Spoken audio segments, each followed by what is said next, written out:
The mainstay of treating piriformis syndrome is to stretch the piriformis muscle as well as the hamstring muscles.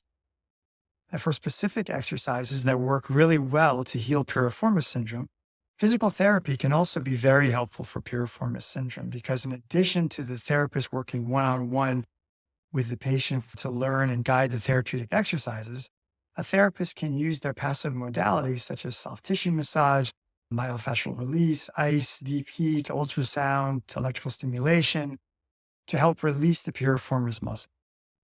A physician will sometimes perform a trigger point injection into the piriformis muscle using lidocaine to release the muscle. In the trigger point injection, the physician sometimes will add steroid to the injectate as a way of adding anti-inflammatory medication. And sometimes physicians will inject Botox or botulinum toxin for difficult to treat cases of piriformis syndrome that aren't otherwise getting better. But regardless of what sort of injection is used, if it's used, it should always be followed by stretches in order to relax the piriformis muscle, improve flexibility, and not only to get the pain better, but also, importantly, to keep the problem from returning.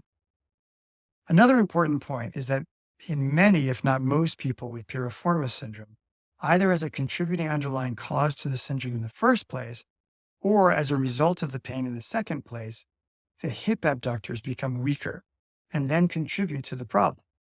Now, if there's any instability in the hip abductors, it's important to safely strengthen them as well, and also to look for any other muscle imbalances and address those as well. Whenever you treat piriformis syndrome, you have to remember that if the piriformis syndrome is really a symptom of an inflamed nerve root in the back, then the symptoms of piriformis syndrome are just that, symptoms.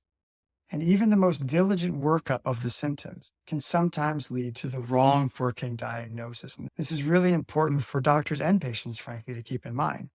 Consider someone who appears to have piriformis syndrome, but they actually have a pinched nerve in the back, and they just happen to have a good-looking MRI. Now, you can inject the piriformis muscle in this person, the symptoms feel much better, but then after a few days or a week or 2 weeks or maybe 3, the symptoms will return. If you aren't careful, the logical conclusion is that it's just a difficult case of piriformis syndrome, when in fact, it's because you have the wrong working diagnosis. If you don't course correct for this patient, well, then you'll just keep on treating the wrong problem